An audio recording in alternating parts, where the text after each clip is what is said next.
Bem-vindo ao Acerto Crítico, onde você vai aprender tudo que você precisa para ser aprovado na sua Universidade dos Sonhos. Meu nome é Arthur Gama, sou estudante de Medicina e eu tive a 16ª maior nota do país no Enem de 2023. Até o final desse vídeo você já vai descobrir muitas coisas que você estava fazendo estava errado, já vai poder sanar todos esses problemas, alavancar sua nota e sair daqui já sabendo exatamente o que fazer nessa reta final para a prova. Primeiro de tudo, se você tem pouco tempo para estudar até a prova, você não vai poder estudar os conteúdos de maneira linear, porque isso vai te custar muito tempo e vai gastar a sua energia com coisas que você teoricamente já sabe ou que poderia aprender de forma mais eficiente se você só fosse para os conteúdos mais abstratos. Então eu sei, você precisa aumentar a sua nota em matemática. O que eu vou fazer? Vou fazer um intensivão matemática do básico ao avançado, começando com soma, subtração, depois indo para função do primeiro grau, e aí você vai perder tempo pra caramba, porque a ideia é o seguinte: no Enem, os conteúdos mais fáceis, eles são cobrados muito mais do que os conteúdos difíceis. Sendo assim, você meio que já sabe, por exemplo, função do primeiro grau, mas você vai revisar para fazer o seu intensivão que você planejou, porque você julga se é a melhor forma para se estudar. E aí você vai se deparar com uma lista de 350 questões de função do primeiro grau, porque todo o Enem cai 10 questões de função do primeiro grau. E aí, você vai gastar uma semana da sua preparação estudando função do primeiro grau só para ter certeza de que você tá fazendo o intensivão da forma certa? Não, se você já sabe esse conteúdo, na verdade o ideal é que você não estude ele. Então, evite estudar coisas que você já sabe. Vai ser tentador fazer a grande revisão final, só que revisão e estudo são coisas diferentes. A revisão é uma coisa que você já estudou antes. Revisão é uma coisa que não vai consumir teu tempo. É para relembrar conceitos e relembrar questões daquele conteúdo que você já errou antes, para você se relembrar dos raciocínios corretos. Então você não vai fazer o intensivão toda a matemática do início ao fim. O intensivão história, toda a história do Brasil do início ao fim. Você tem que focar, primeiro, 2 critérios. O que você não sabe, e esse é o principal deles, e o que mais cai, e esse é o segundo critério. Como descobrir os conteúdos que você não sabe? Simulados. Você tá fazendo a esse ponto um simulado por semana ou 2 simulados por semana. Quando eu digo um simulado por semana, eu tô dizendo um dia do Enem mesmo, tá? Um dia do Enem por semana ou um Enem inteiro por semana. Isso vai depender do seu nível como estudante, que a gente vai explorar já já. Mas ao longo dos seus simulados você vai identificar certos conteúdos e é esses que você vai estudar. Evite a todo custo estudar coisas que não estão naquela sua lista de erros, porque isso vai consumir o seu tempo e muita gente faz isso pelo fato de ser muito mais fácil. É muito mais fácil você pegar um conteúdo que já domina e pegar para revisar e fazer uma lista de questões daquele conteúdo, simplesmente porque ele vai ser mais fácil e você não vai se esforçar tanto, você não vai cansar tanto. E é assim que as pessoas fazem para estudar 12, 13, 14 horas por dia e falam, cara, eu tô estudando muito nessa reta final. Como é que alguém conseguiria estudar 12 horas por dia? Só se ela estivesse estudando conteúdos muito fáceis que ela já sabe, porque esses conteúdos não gastam tanta energia assim, e aí você consegue estudar essas 12 horas e acha que tá fazendo alguma coisa verdadeiramente de útil. Foca nos conteúdos que você tá errando. Você não pode se dar o luxo de perder tempo estudando uma coisa 2 vezes. Tenta sanar o máximo de conteúdos possível por semana dessa sua lista de erros. Faz o simulado, vê quais são os erros e estuda todos essa semana. E para as próximas semanas você só vai precisar revisá-los e não estudá-los. Revisar, obviamente, é menos demorado do que estudar. Outra coisa que você tem que fazer na reta final é aumentar a incidência de revisões para você evitar ao máximo que dê branco na hora da prova. Porque nessa reta final a sua ansiedade vai aumentar e aí pode chegar lá na hora da prova e você ter um branco de coisas que você já estudou e já revisou. Então, se você faz uma revisão por semana, uma revisão das suas anotações, dos seus flashcards anteriores, aumente para 2 ou até 3, porque à medida que a pressão vai chegando e que você naturalmente vai aumentar o ritmo de estudo, essa reta final todo mundo aumenta o ritmo. Então você vai ver vários e vários conteúdos por dia. Para o seu cérebro não ficar muito sobrecarregado com uma retenção de informação assim irrealística, você vai precisar aumentar o número de revisões. Então, você tem que revisar praticamente umas 3 vezes por semana para conseguir suportar o grande volume de informação que você está aprendendo todos os dias, já que nessa reta final você vai acelerar bastante o passo e contemplar tudo que você estudou ao longo do ano. Pega as matérias que você não sabe, estuda todas elas, evitando estudar coisas que você já sabe, focando só nos erros mesmo e aumentando a incidência das revisões. E além disso, possivelmente você não vai conseguir completar toda a sua lista pendente de conteúdos que você não sabe até o dia da prova. Vamos supor que você fez lá 2 simulados numa semana, você está fazendo um Enem inteiro por semana para conseguir obter o máximo de dúvidas possível. Você tem uma lista gigantesca lá com conteúdos de todos os tipos, de todas as provas, e você tem, sei lá, 1 mês, 2 meses para estudar tudo isso. Possivelmente você não vai conseguir estudar tudo. Isso é um fato. Então, o que você tem que focar? Os conteúdos mais fáceis. Assim, ao contrário do que seria o intuitivo, você não pode estudar os difíceis. Você tem uma lista pendente enorme, você não vai conseguir fazer tudo até o dia do Enem. Relaxa, não tem problema. Claro, tem problema. O ideal é que você soubesse tudo, mas dificilmente vai te custar uma aprovação assim 100% de certeza se você tiver estudado da maneira certa. Por quê? Porque é como eu digo, o Enem quase inteiro é as matérias fáceis. São poucas questões que são matérias difíceis e essas poucas questões questões de matérias difíceis, elas valem menos por conta da TRI. Você não sabe o que é TRI, no meu Instagram tem vídeo explicando como é que funciona a TRI, como é que é essa questão das notas, mas questões difíceis, elas valem menos do que as questões fáceis. E além de valerem menos, elas caem menos, elas têm menor incidência. Então, é seu dia de sorte. As matérias mais fáceis são as que valem mais e as que caem mais. Então, você não pode perder tempo com matérias difíceis. Na verdade, matérias difíceis, idealmente, elas são vistas no começo, meio do ano. Não adianta você ver matérias difíceis no final do ano, porque matérias difíceis exigem muito tempo para serem aprendidas e mais tempo ainda para serem lapidadas. Múltiplas revisões sucessivas para você masterizar aquele conteúdo. E esse é, inclusive, um dos grandes problemas do cursinho da escola do modelo tradicional. Por quê? Porque eles colocam os conteúdos de maneira linear e você acaba vendo os conteúdos mais difíceis só no final do ano, sendo que esse final do ano já é a véspera da prova. Como que você, nessa véspera de prova, vai ter tempo para aprender um conteúdo que é mais difícil, que demora mais tempo para ser aprendido e, principalmente, revisar ele vezes o suficiente para você ter certeza de como usar ele na hora da prova, entende? Então, para você garantir matérias difíceis, você deveria ter visto elas no meio do ano ou antes, para dar tempo de fazer revisões o suficiente para masterizar esse conteúdo difícil. E é por isso que você sai do ensino médio, você termina o ano com tantas deficiências em conteúdos tão importantes, porque eles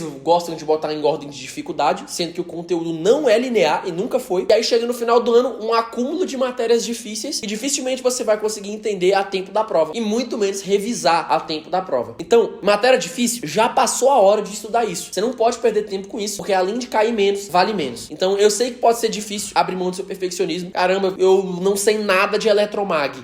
Pega o básico de eletromag, as partes mais simples, decora só as fórmulas, as aplicações, vê algumas resoluções de questão, mas você não vai conseguir, estudar a fundo, nível, colocar um objeto cilíndrico eletricamente carregado num campo elétrico para induzir corrente. Qual que é o sentido da corrente? Cara, isso aí não vai dar certo. Vai na fórmula, vai na aplicação, que você ainda tem chance de descolar uma dedução lá na hora da prova e acertar essa questão, mas foca no que é fácil. Então você vai fazer o seu simulado, obter uma lista de conteúdos que você não sabe e fazer todos os que são mais fáceis. E que você ainda não saiba, claro, né? Se ele é mais fácil, tem alta chance de você já saber. Mas eu sabia e errei a questão. O problema, então, ou você não sabia, você precisa melhorar o estudo teórico, fazer mais uma revisão, melhorar o teu resumo, o teu flashcard, ou se você sabia de fato e mesmo assim errou, você precisa guardar aquela questão em algum lugar e revisar aquela questão periodicamente para você lembrar de qual é a linha de raciocínio necessária para resolver aquela questão no dia da prova. Só com a fórmula, só com a teoria, você não faz a questão lá na hora. Beleza, eu já te disse quais conteúdos estudar na reta final. Os que você não sabe, da sua lista de não sabências, você fez a correção do simulado, obteve a lista. Os mais fáceis. Mas e aí? Esses mais fáceis do quê? Matemática, natureza, linguagens? Bom, aí realmente depende. É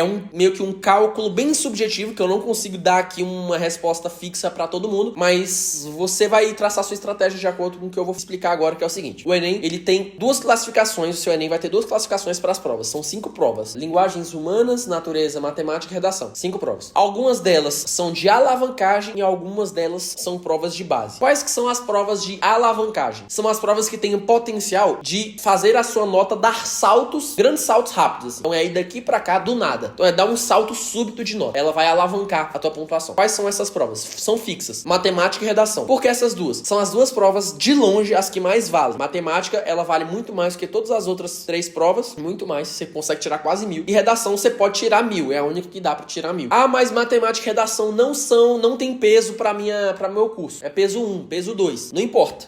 Matemática e redação ainda são as provas que valem mais. Então elas podem alavancar a tua nota. E isso é aliado pelo fato de que são as duas provas que é mais fácil aumentar a sua nota. Então matemática e redação são as duas provas mais fáceis do Enem. Ah, mas eu discordo, eu acho a redação difícil. É o objetivo que eu tô falando. Eu não tenho tempo aqui para elucidar exatamente as razões disso, mas você pode partir do princípio que matemática vale mais porque tem mais questões fáceis. E eu acabei de falar que questões fáceis valem mais. Então é o objetivo. Prova de matemática é mais fácil. Redação, então, um estudante mediano consegue tirar mais de 700. Estudante mediano não tira mais que 700 nas outras provas. Um estudante bom já tira mais de 800 e 880. O estudante bom não tira 880 em natureza. Um estudante excelente tira 900, 940, 960 com constância, consegue até alcançar o 1000. Nem o melhor dos estudantes consegue 1000 em nenhuma outra das provas. Então, o que você tem que fazer? Se você quer alavancagem, saltos rápidos de nota, matemática e redação. Foca nessas duas coisas, elas são as duas provas que é mais fácil aprender, é mais fácil aumentar a tua nota. E aí, em um curto espaço de tempo, elas vão saltar a tua nota. Eu já sou bom em matemática e redação, então isso não vale pra você. Você não vai conseguir alavancar tanto a sua nota. Se você é meio ruim em matemática, mesmo que você queira medicina, foca nessa matemática. Agora, Não. As outras provas são as provas de base, que dependem do curso que você escolheu. São basicamente as provas que têm maior peso. Então, para medicina, normalmente as provas de base é linguagens e natureza, que normalmente é peso 4 ou peso 3. Então, essas provas são as provas que vão compor a maior parte da sua nota. Se elas vão compor a maior parte da sua nota, elas são proporcionalmente mais importantes. Então, se você precisa realmente aumentar a sua nota de maneira assim longitudinal, você tá muito ruim e você tá com uma base muito ruim, você tá indo muito mal em natureza, sendo que você precisa melhorar aquilo ali. Tem peso pra você aquilo ali. Faz o intensivão natureza e vai tentando estudar o máximo de natureza possível até o dia da prova. Então, quando que eu escolho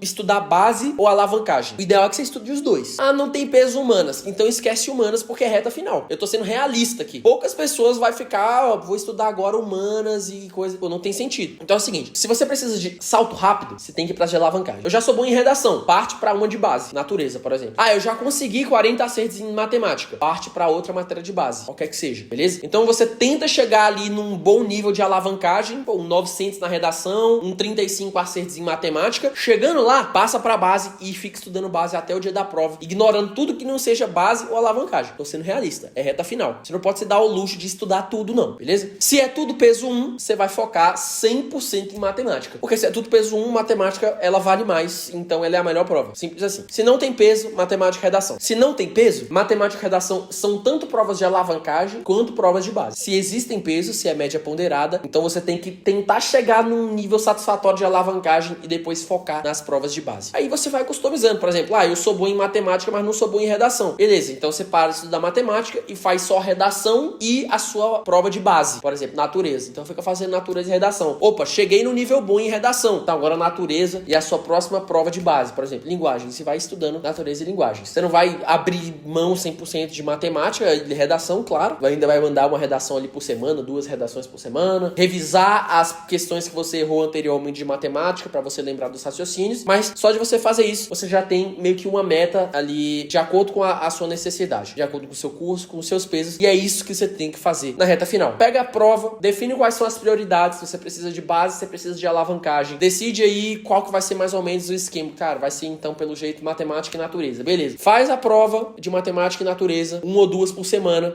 Um simulado ou 2 por semana, né? Por exemplo, hoje vai ser matemática, ou então essa semana fazer matemática e natureza junto. Pega daquela lista que você errou e estuda, dentre as que você errou, as mais fáceis. Então eu tô limitando as coisas que a gente vai estudar, porque a gente não tem tempo. Então, só das que você tá errando, só as fáceis e só as provas que realmente vão importar, de acordo com a sua base e sua alavancagem. Então se inscreve aí embaixo, ativa o sininho, porque toda semana eu vou estar lançando 1 ou 2 vídeos que vão ajudar você a alavancar sua nota e garantir sua aprovação.